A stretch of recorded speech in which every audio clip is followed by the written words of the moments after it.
하나님의 은혜와 평강이 우리 모두에게 임하기를 예수님의 이름으로 간절히 축원해 드립니다. 오늘 말씀은 로마서 12장 3절에서 8절 말씀을 근거로 믿음의 분량대로 지혜롭게 생각하라 라는 제목으로 하나님 말씀 증거하겠습니다. 완전한 복음 로마서 강의 35번째 시간입니다. 로마서 12장의 말씀은 성도가 믿음으로써 이 땅을 살아갈 때 구체적으로 어떻게 살아야 하는지 그 말씀을 시작하는 그 서두가 되는 말씀이 바로 로마서 12장 말씀의 핵심이 됩니다. 어제 말씀을 통해서 우리가 가장 중요한 것이 무엇이라고 했습니까? 믿음을 통해서 살아갈 때 가장 중요한 것이 바로 내 마음이다 라는 것도 기억나시죠? 성경에서 가장 중요하게 중시하는 것이 바로 마음입니다. 무릇 지킬 만한 것보다 너 마음을 지켜라. 생명의 근원이 이에서 남이니라 이렇게 말씀하고 있죠. 그래서 우리 마음을 지키는 것이 매우 중요합니다. 그래서 어제 말씀을 통해서 우리 세상 풍조를 따르지 말고 오직 하나님 말씀을 지켜야 된다. 그래서 하나님의 뜻을 알아야 된다라는 것이 어제 말씀의 핵심이었습니다. 우리 마음이 변화되고 우리 마음이 변화받아 하나님의 기뻐하시고 선하시고 온전한 뜻이 무엇인가를 분별하도록 하라. 이것이 핵심이었죠. 그렇다면 어떻게 우리 마음이 변화되죠? 우리 마음이 어떻게 새롭게 됩니까? 예배를 통해서. 그래서 예배는 세 가지 예배가 있다고 그랬죠. 첫 번째는 공적 예배, 우리가 드리는 공적 예배. 이 예배는 내가 죽고 내 안에 예수님이 사시는 이 예배가 바로 이 예배가 된다라는 것입니다. 또한 우리가 날마다 하는 개인 큐티, 이것이 바로 개인 예배이죠. 그 예배의 핵심 또한 예수님이 사시는 것입니다. 내가 죽고 예수님이 사십니다. 내 생각이 죽고 하나님 말씀대로 살겠습니다. 이 고백이 되는 것이죠. 또 삶의 예배도 마찬가지입니다. 우리가 여러 가지 삶을 살아갈 동안에 내가 살기 위해서 사는 것이 아니라 내가 죽기 위해서 사는 것, 이것이 바로 이 영적 예배가 되는 것이죠. 그래서 우리가 날마다의 예배를 통해서 사도 바울의 고백과 같이 나는 날마다 죽노라 라고 고백했던 것 같이 우리의 삶을 통해서 또 예배를 통해서 우리가 날마다 죽는, 그리고 또 내 안에 예수님이 사시는 놀라운 은혜가 있길 바랍니다. 또 오늘 말씀의 핵심은 3절 말씀 이하의 핵심은 바로 생각에 대한 중요성에 대해서 말씀하고 있습니다. 어제는 마음이었죠. 마음을 새롭게 함으로 변화마다 하나님이 기뻐하시고 또 온전하신 뜻이 선하신 뜻이 무엇인지 분별하도록 하라. 이 마음의 중요성, 또 오늘의 말씀을 보면 생각의 중요성에 대해서 강조하고 있는 것입니다. 우리 생각이 바뀌는 것, 이것이 믿음의 삶을 살아가는 것입니다. 이스라엘 민족들이 망하게 된 이유, 이 이스라엘 민족들이 망하잖아요. 그래서 그 바벨론 포로로 끌려가는, 그래서 나라가 이제 완전히 없어지는 그런 일들을 당하게 되는데, 성경은 그 핵심이 너희가 망한 이유가 생각의 결과다 이렇게 말씀하고 있어요. 우리의 삶 가운데서도 우리의 또 일들 가운데서 믿음이 무너지고 또 믿음을 상실하게 되는 그 이유가 무엇이냐? 생각의 결과다라는 거예요. 우리의 생각이 잘못되면 믿음도 잃어버리게 된다. 생각을 지키는 것, 이것이 믿음을 지키는 것이다 라는 것을 우리는 꼭 알아야 된다는 것입니다. 그럼 어떻게 우리의 생각을 지키고 또 우리의 생각이 어떻게 되어야 되느냐? 오늘 3절 말씀으로 같이 한번 읽어보겠습니다. 로마서 12장 3절 시작. 내게 주신 은혜로 말미암아 너희 각 사람에게 말하노니 마땅히 생각할 그 이상의 생각을 품지 말고 오직 하나님께서 각 사람에게 나누어 주신 믿음의 분량대로 지혜롭게 생각하라. 아멘. 우리가 믿음의 분량대로 지혜롭게 생각하라. 이게 바울이 말하는 이 생각의 기준인 것입니다. 그러니까 하나님께서 우리 가운데 주신 대로 믿음의 분량대로 지혜롭게 생각해야 된다는 것입니다. 이 반대가 무엇입니까? 바로 이 중간절에 보니까 마땅히 생각할 그 이상의 생각을 품지 말라라는 거예요. 이 말을 좀 우리가 쉽게 얘기하면 주제넘게 생각하지 말라 이 말이죠. 그러니까 주제넘게 하나님께서 주신 생각이 아님에도 불구하고 주제를 넘어서는 생각을 하지 말고 각 사람에게 나눠주신 믿음의 분량대로 지혜롭게 생각하라 이 말씀인 것입니다. 우리가 오늘 예배를 통해서 하나님께서 주시는 이 지혜대로 지혜를 가지고 또 믿음의 분량을 통해서 지혜로운 생각을 구하는 은혜가 있기를 바랍니다. 그렇다면 어떻게 하는 것이 이 지혜로운 생각일까요? 또 어떻게 하는 것이 이 반대 주제 넘은 생각이 또 어떤 생각일까요? 우리가 말씀을 통해서 세 가지로 좀 살펴보기 원합니다. 가장 첫 번째는 내가 주도권을 가지고 있다. 내가 주인이다. 이 생각이 이 주제 넘은 생각이죠. 그렇다면 믿음의 분량대로 지혜롭게 생각하는 것이 무엇입니까? 주도권이 나에게 있는 것이 아니라 하나님께 있다라는 것입니다. 그러니까 하나님이 주인이다. 이 생각이 가장 지혜로운 생각이다라는 것입니다. 이게 맞죠? 우리는 하나님이 창조주이시고 우리는 피조물입니다. 근데 피조물이 자꾸 내 자신을 주장합니다. 또 내가 하면서 주도권이 내가 있는 것처럼 이렇게 하는 것이 뭐예요? 주제를 넘은 것입니다. 세상 사람들은 다 그렇게 생각을 하죠. 내가 주인이라고 생각을 합니다. 너는 누구야? 그러면 여러분들은 뭐라고 대답을 합니까? 나는 하나님의 종입니다. 하나님의 자녀입니다. 이렇게 내 자신을 소개해야 되죠. 그런데 사람들은 너가 누구야? 이렇게 하면 세상 사람들은 뭐라고 얘기할까요? 다 누가 잘 모르십니까? 세상을 떠난 지가 오래돼서 잘 모르시죠. 세상 사람들은 다 이렇게 얘기해요. 나는 나지 뭐. 나는 나다. 이렇게 얘기합니다. 근데 이 말이 얼마나 교만한 말인지 몰라요. 나는 나다 라고 하실 수 있는 분은 오직 하나님 한 분밖에 없는 것입니다. 하나님이 이 창세기를 보면은 이렇게 얘기를 합니다. 나는 여호와다 이렇게 얘기를 하죠. 근데 이거를 언어로 보면 나는 나다 라는 표현이 되는 거예요. 그래서 이게 영어로 보면 I am who I am 이렇게 얘기를 하는데 나는 누구냐? 나는 나다라고 해요. 그러니까 하나님은 자기 자신을 소개할 때 창조주 하나님은 나는 나다 이렇게밖에 설명할 수밖에 없는 거예요. 그런데 우리 피조물이 나는 나다라고 이렇게 얘기하는 것은 내가 창조주다, 내가 나를 지었다, 내가 주인이다 이렇게 말하는 것과 똑같다는 겁니다. 그러니까 우리는 이 생각에서 벗어나야 된다는 거예요. 이게 바로 주제 넘은 생각이다 라는 것입니다. 그래서 사람들은 이렇게 내 자신에 대해서 내가 무엇을 하겠다, 내가 무엇을 하겠다라고 이렇게 이야기를 합니다. 근데 이게 가장 마귀적인 생각이라는 것을 성경은 말씀하고 있는 것입니다. 이사야 14장 13절에서 14절 말씀을 같이 한번 읽어보겠습니다. 시작. 내가 내 마음에 이르기를 내가 하늘에 올라 하나님의 뭇 별 위에 내 자리를 높이리라. 내가 북극성 위에 산 위에 앉으리라. 가장 높은 구름 위에 올라가 지극히 높은 이와 같으리라 하는도다. 이게 바로 마귀 생각이에요. 마귀가 이렇게 이야기를 하는 거예요. 이 말에 내가라는 말이 얼마나 많이 있어요. 5번이나 있죠. 내가 내 마음에 이르기를 내가 하늘에 올라가 하나님의 뭇별 위에 내 자리를 높이리라. 내가 북극성 지폐에 산 위에 앉으리라. 그러니까 마귀적인 생각이 뭐예요? 이게 바로 내가 이게 주제 넘은 생각이죠. 하나님처럼 높아지려고 했던 것이 이 마귀죠. 이게 주제를 넘은 놈이에요. 이게 마귀라는 놈은요. 그러니까 이 마귀의 생각은 내가예요. 근데 세상 사람들 지금 다 이야기하는 게 내가 이렇게 얘기하고 있지 않습니까? 자기가 주인된 삶이라는 것입니다. 그렇다면 이 마땅히 생각할 그 이상의 생각을 품지 말라는 것은 내가가 아니라 하나님이 이 생각으로 바뀌어져야 된다는 것입니다. 내 뜻이 아니라 하나님의 뜻이 이 생각으로 바뀌어야 된다는 것입니다. 내가 주인이 아니라 하나님이 주인이시다. 이 생각이 바로 믿음의 분량대로 지혜롭게 생각하는 생각이 된다라는 것입니다. 우리의 생각은 어떻습니까? 또 내가 주인된 삶을 살고 있지 않습니까? 내가 무엇을 하겠다라는 내 의지를 살고 있지 않습니까? 이 생각이 깨어져서 오직 하나님께서 나의 인생의 주인이십니다 라는 것. 그래서 내 뜻이 아니라 하나님의 뜻대로 살겠습니다 라고 고백하는 우리 모두가 되길 바랍니다. 하나님의 뜻대로 산다는 것이 무엇입니까? 말씀대로 산다는 것입니다.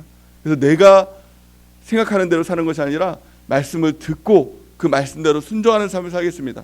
날마다 말씀을 보고 하나님의 말씀에 따라 한 걸음 한 걸음 내가 순종하는 삶을 살겠습니다 라고 고백하는 은혜가 있길 바랍니다. 그래서 하나님의 은혜를 받으면 가장 나타나는 특징이 무엇입니까? 그것은 주어가 바뀝니다. 내가 주어가 아니라 하나님의 말씀이 이것으로 주어가 바뀌는 것입니다. 그래서 내가 주인된 삶의 가장 큰 특징은 마음이 강팍해지는 겁니다. 마귀의 생각을 갖고 있으면 마음이요 딱딱해집니다. 내 자신을 보호하기 위해서 살아가는 인생이 된다는 것입니다. 생명력의 특징이 무엇입니까? 부드럽다는 것이죠. 그러니까 가장 이 신생아 아이들을 보세요. 그리고 또 어린 아이들을 보면 말랑합니다. 그러니까 생명력 있으면 너무너무 부드러워요. 막 몸만 만져도 막 녹아질 것 같지 않습니까? 부드럽다는 것입니다. 하지만 시체의 특징이 뭐예요? 또 나이가 들면서 그 특징은 딱딱해지는 것입니다. 몸도 딱딱해지고 시체 여러분들 보셨어요? 혹시 저희 아버님 이렇게 입관할 때 제가 시체를 만져봤더니 딱딱합니다. 죽은 것은요 딱딱해지는 것입니다. 우리 마음도 마찬가지예요. 죽어 있는다는 것이 뭐예요? 죽는다는 것이 뭐예요? 영원히 죽는다는 것이 뭐예요? 딱딱해진다는 거예요. 마음이요 돌처럼 딱딱해지는 겁니다. 죽은 마음이죠. 하지만 살아있는 마음, 생명력 있는 마음은요 너무너무 부드러운 것입니다. 너무너무 부드러운 것입니다. 여러분, 우리의 마음이 항상 부드러운 마음, 생명력 있는 마음을 갖기를 원합니다. 이 마음이라는 것은 내 고집, 이것이 깨어지는 거예요. 내가 가지고 있었던 이 고정관념들, 딱딱한 이 마음들, 도저히 다른 사람들을 받아들이지 못하는 마음들, 이것들이 다 깨어지고 말씀으로 내 마음이 부드러워지는 우리 모두가 되길 바랍니다. 내 고집이 아니라 하나님의 뜻대로 하옵소서. 이 마음을 가졌던 그분이 누구죠? 바로 예수 그리스도. 예수 그리스도의 마음이 우리의 마음이 되길 바랍니다. 예수님은 이렇게 말씀하십니다. 마가복음 14장 36절 우리 같이 한번 읽어볼까요? 시작. 이르시되 아빠 아버지여, 아버지께는 모든 것이 가능하오니 이 잔을 내게서 옮기시옵소서. 그러나 나의 원대로 마옵시고 아버지의 원대로 하옵소서 하시고. 아멘. 십자가 이 사건 앞에서, 십자가 이 사명 앞에서 예수님께서도 이 십자가의 고통이 얼마나 큰지를 알기 때문에 이 잔이 그 마시기가 너무 힘들었다는 것입니다. 그러니까 그것은 단지 그 십자가에 달려 돌아가는 아픈 거, 이 정도의 이 고통이 아니라 세상 사람들의 이 죄를 다 짊어지는 거예요. 이 고통이 얼마나 클까요? 여러분도 혹시 죄 지어보셨어요? 여러분들 죄를 잘 안 지어보셨으니까 아마 그 마음을 모를 수도 있습니다. 근데 죄를 한번 지으면요, 그 마음이 어때요? 편합니까? 편치 않죠. 무겁죠. 힘들죠. 그래서 이 죄를 그냥 털어버려야 이게 이제 마음이 시원한 거 아닙니까? 죄가 있으면 그게 너무 힘든 거예요. 근데 이 한 가지 죄만 있어도 이렇게 힘든데 예수님께서는 세상의 모든 죄를 다 짊어진 겁니다. 그 죄 가운데서 뭐 강간죄도 있고 살인죄도 있고 막 여러 가지 뭐 악한 죄악들, 더러운 죄악들, 그 모든 죄악들이 있는 건데 그 예수님께서 그 모든 걸 다 짊어지시니 그 고통이 얼마나 컸겠어요. 그러니까 너무 그게 고통스러우니까 이 잔을 내게 멀리하옵소서 이렇게 기도했다는 것입니다. 하지만 그게 예수님의 전부가 아니라, 그 예수님의 뜻이 아니라 뭐라고 얘기합니까? 아버지여, 나의 원대로 마옵시고 아버지의 원대로 하옵소서. 이 마음이에요. 이 마음이 우리의 마음에 있어야 될 줄 믿습니다. 이 생각의 전환이죠. 우리 예배 시간을 통해서 모든 것 가운데 하나님의 생각으로 변화되길 바랍니다. 나의 원이 아니라 하나님의 뜻대로 하옵소서 라는 것입니다. 내가 주인이 아니라 하나님이 주인이십니다. 내가 주도권이 아니라 하나님께 주도권을 맡기는 우리 모두가 되는 은혜가 있길 바랍니다. 두 번째, 믿음의 분량대로 지혜롭게 생각하는 것이 무엇일까요? 그것은 바로 예수님으로 충분합니다 라는 생각입니다. 근데 세상은 어때요? 예수님으로 충분하지가 않습니다. 무엇으로 충분해야 된다고 생각합니까? 돈이면 충분합니다, 이 생각을 갖습니다. 그래서 물질 만능주의, 돈이면 다 돼, 이게 바로 세상 생각이죠. 근데 돈이면 다 됩니까? 돈을 벌면은 그것으로 만족하는 사람이 없습니다. 아무리 세상 부자, 세상 최고의 부자가 되지 않아 보셨으니까 모른다고 할지 모르겠지만 사실은요, 돈은요 만족함이 없습니다. 그래서 돈의 특징이 뭐냐면 더입니다. 돈을 벌면 더 벌고 싶고, 그걸 벌면 더 벌고 싶고, 더 세상 최고가 되면 더 벌고 싶고, 몇 조가 있다고 해서 그것을 만족하는 것이 아니라 더 이게 마귀의 특징인 것입니다. 하지만 돈과 하나님을 성경은 겸하여 섬길 수 없다라고 이렇게 말씀하죠. 성경은 이렇게 말씀합니다. 누가복음 13장 16장 13절 우리 같이 한번 읽어볼까요? 시작. 집 하인이 두 주인을 섬길 수 없나니 혹 이를 미워하고 저를 사랑하거나 혹 이를 중히 여기고 저를 경멸히 여길 것임이니라. 너희는 하나님과 재물을 겸하여 섬길 수 없느니라. 우리는 두 가지 중에 한 가지를 선택해야 됩니다. 하나님을 섬길 것인가, 돈을 섬길 것인가, 이 두 가지를 선택해야 된다는 것입니다. 하나님도 섬기고 돈도 섬기겠습니다, 이 마음을 가지고는 하나님도 섬길 수 없고 돈도 섬길 수 없고 결국에는 돈의 노예가 된다는 것이에요. 그러니까 두 가지를 섬긴다고 하는 사람들은 다 돈을 섬기는 사람이 되고 결국에는 무너지고 지옥 가는 인생이 된다는 것입니다. 우리는 하나님만 섬기는 우리 모두가 되길 바랍니다. 그렇다면 하나님을 섬긴다는 것이 무엇입니까? 나는 예수님만 있으면 됩니다, 돈 없어도 됩니다, 이 마음을 가진 것이 바로 이 하나님을 섬기는 이 마음이 된다는 거예요. 이 생각이 되는 것입니다. 부자 청년의 비유가 아니라 그 사실이죠. 그러니까 부자 청년에 대한 이야기를 여러분 잘 알고 있죠. 부자 청년은 돈이면 된다라고 생각했습니다. 하지만 예수님께서 그거 다 팔고 너는 나를 따르라. 뭡니까? 너 나로 충분하니? 이것을 묻고 있는 거예요. 그러니까 예수님을 믿으면 돈 다 버려야 된다. 이게 아니라 예수님만으로 충분하니? 이것을 항상 묻고 있는 것입니다. 여러분들은 예수님만으로 충분하고 있습니까? 돈 없어도 된다. 나는 예수님만 있으면 된다. 이 마음이 있습니까? 이 사람이 천국 백성이고 이 사람이 예수님의 제자가 될 수 있는 유일한 사람이라는 것입니다. 우리가 오늘 이 예배를 통해서 이 생각이 변화되어서 내가 예수님으로 충분합니다. 이 마음으로 살아가는 은혜가 있길 바랍니다. 예수님께서 우리에게 이렇게 말씀합니다. 마태복음 4장 4절 우리 같이 한번 읽어보겠습니다. 시작. 예수께서 대답하여 이르시되 기록되었으되 사람이 떡으로만 살 것이 아니요 하나님의 입으로부터 나오는 모든 말씀으로 살 것이니라. 아멘. 사람은 떡으로 사는 것이 아니다. 그러니까 쉽게 말하면 지금으로 말하면 사람은 돈으로 사는 것이 아니다. 사람은 하나님의 말씀으로 사는 것이다. 예수님으로 사는 것이다. 이것을 말씀하고 있는 것이죠. 오늘 예배 시간을 통해서 우리의 생각이 나는 말씀으로 삽니다. 예수님으로 충분합니다. 이 생각으로 변화되는 놀라운 은혜가 있길 바랍니다. 이것이 믿음대로 지혜롭게 생각하는 이 생각이 되는 것입니다. 믿음의 분량대로 지혜롭게 생각하는 이 생각이 되는 것이죠. 자, 마지막 세 번째, 믿음의 분량대로 지혜롭게 생각하는 것이 무엇입니까? 그것은 바로 개인이 아니라 공동체를 바라보는 생각. 나는 개인이지가 아니라 나는 공동체지, 나는 지체지, 이 생각으로 바뀌는 것. 이것이 바로 믿음의 분량대로 지혜롭게 생각하는 것입니다. 하나님은 우리를 창조하실 때 개인으로 창조하지 않았습니다. 근데 세상은 천상천하 유아독존, 나는 나지, 개인이지 라고 생각하도록 만드는 것입니다. 하지만 하나님은 우리를 지으실 때 지체로 만드셨다라는 거예요. 이 생각을 오늘 본 말씀은 그러니까 지체의식이라고 말합니다. 사람은 교회로 만들어졌다. 교회가 나다 라는 생각으로 전환되는 것, 이것이 바로 믿음의 분량대로 지혜롭게 생각하는 생각이 되는 것입니다. 오늘 본 말씀 4절 6절 우리 같이 한번 읽어보겠습니다. 시작.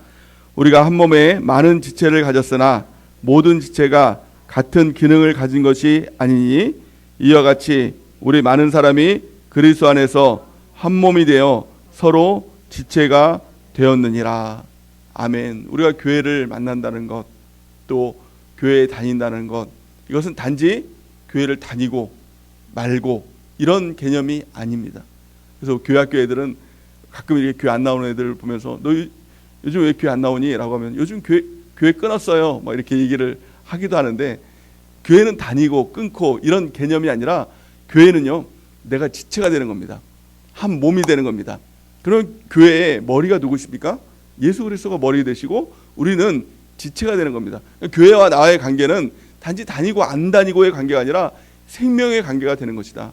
붙어있는 관계가 되는 것이다. 교회를 통해서 피가 통하고 생명이 통하는 이런 관계가 되는 것이다 라는 것입니다. 그래서 은혜를 받으면 또 우리가 믿음을 가지면 이 지체를 바라보는 시각으로 눈이 열리게 되는 것입니다. 나는 개인이 아니라 지체다.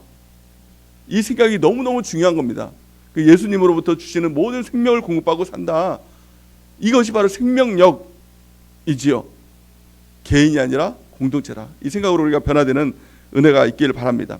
그럴 때 교회를 바라볼 때, 교회를 바라보고 내 자신을 바라볼 때 내가 무엇이라고 했습니까?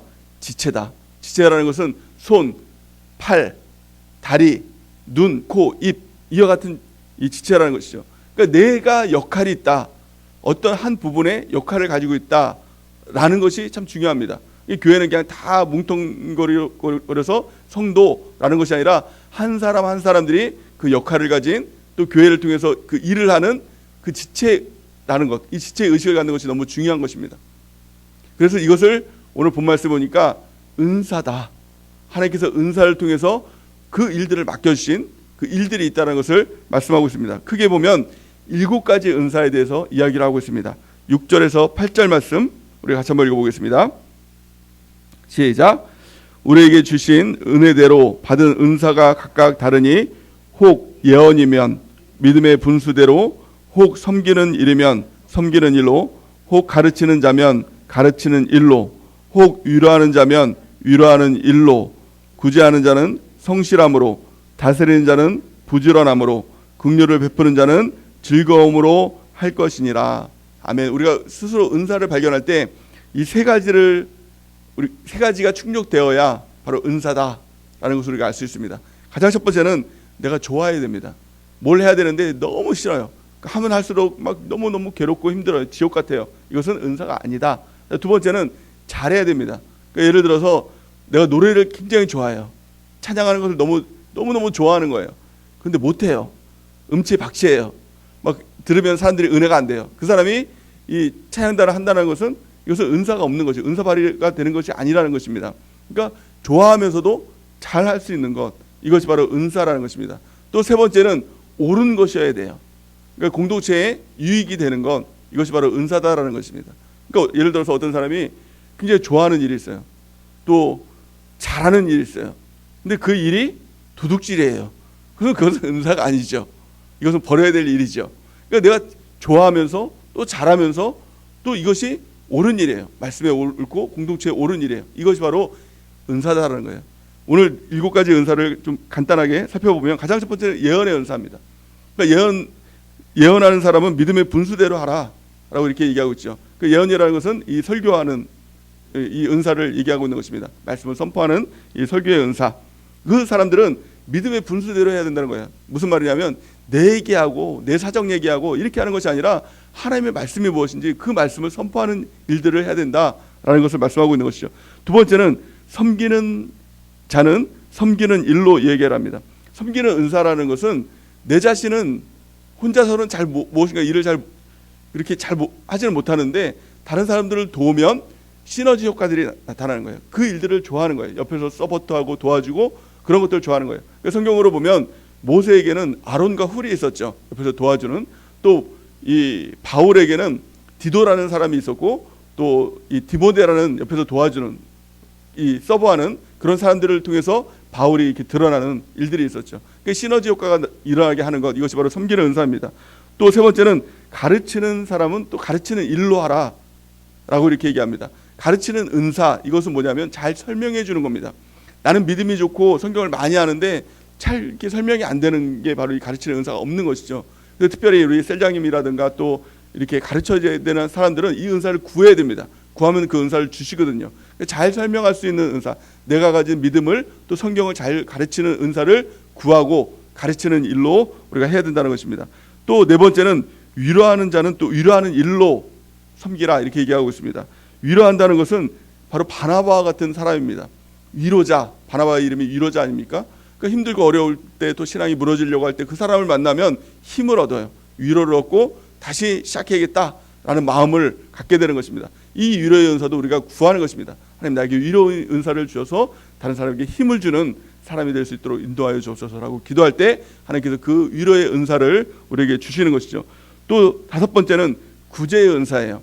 구제의 은사는 부유함으로 하는 것이 아니라 성실함으로 하라 이렇게 얘기를 합니다. 성실함을 통해서 구제를 하면, 그러니까 돈이 많아서 구제하는 것이 아니라 그 사람을 도와주고 싶은 이 마음으로 성실함으로 그 사람을 도우면 하나님께서 나에게 채워주신다라는 거예요. 이 구제의 은사의 특징을 보면 하나님이 공급해 주십니다. 하나님이 끊임없이 공급해 주시고 그 공급하시는 것으로 또 다른 사람들을 구제하는 그 은사가 바로 구제의 은사다라는 것입니다. 누가복음 6장 38절 말씀을 같이 한번 읽어보겠습니다. 시작. 주라 그리하면 너희에게 줄 것이니 곧 후이되어 누르고 흔들어 넘치도록 하여 너희에게 안겨주리라. 너희가 헤아리는 그 헤아림으로 너희도 헤아림을 도로 받을 것이니라. 아멘. 이것이 바로 구제의 은사를 가진 사람에게 주신 하나님의 말씀이죠. 주라. 그러면 하나님께서 채워주신다라는 것입니다. 그래서 구제의 은사는 이 너무너무 재밌는 것이죠. 내가 다른 사람들에게 채워주면 하나님께서 갑절로 또 채워주시는 것. 그걸 통해서 하나님이 정말 공급하시는구나. 하나님이 살아계시구나. 이거를 경험할 수가 있는 것입니다. 또 여섯 번째는 은사는 다스리는 은사다라는 것입니다. 다스리는 은사는 다른 사람들을 세워주는 은사를 말합니다. 가장 대표적인 사람이 바로 다윗입니다. 다윗이 광야 생활을 했을 때 다윗에게 몰려들었던 사람들이 있습니다. 근데 그런 사람들이 다 어떻게 보면 세상에서 실패했다라고 하는 사람들이 다윗에게 몰려들었죠. 사무엘상 22장 2절 말씀으로 같이 한번 읽어볼까요? 시작. 환난 당한 모든 자와 빚진 모든 자와 마음이 원통한 자가 다 그에게로 모였고 그는 그들의 우두머리가 되었는데 그와 함께한 자가 400명 가량 되었더라. 아멘. 다윗에게 몰려든 사람이 한 400명 가량이 되었습니다. 근데 그 사람들은 어떤 사람이었냐면 혼자 설 수 없는 사람들, 다 그냥 누군가의 도움이 필요한 사람이었어요. 환난 당한 사람, 또 뭐 빚진 사람들, 마음이 원통한 사람들만 다 모여들었습니다. 근데 다윗이 그들을 잘 다스렸죠. 잘 세워줬죠. 그리고 나서 다윗이 왕이 되었을 때 그 사람들이 다 용사가 되고 모사가 되고 다윗과 같이 그 나라를 일으키는 다 그런 위대한 사람들이 되었다는 것입니다. 이것이 바로 다스리는 은사예요. 그러니까 우리 이제 리더들은 이 다스리는 은사가 반드시 있어야 되겠죠. 내 리더들에게 있어서 가장 어리석고 지혜가 없는 것은 이것입니다. 우리 세런들은 왜 이렇게 다 이렇게 빚진 사람들, 또 이게 환난 당한 사람들, 이 마음이 원통한 사람들이 이렇게 많아. 나에게 좀 제대로 된 사람을 보내주시지라고 하는 것은 리더로서 이게 참 어리석은 거죠. 자격이 없는 것이죠. 그러니까 환난 당하고 빚지고 마음이 원통한 사람이 있으면 하나님께서 나에게 이런 사람들을 세워주라고 이런 사람들을 보내주셨구나라고 하나님께 기도하고 그 사람들을 잘 세워줘서 마침내 정말 최고의 사람으로 같이 서는 것, 이것이 바로 다스리는 은사예요. 여러분, 다스리는 은사를 구하는 우리 리더가 되는 은혜가 넘치기를 바랍니다.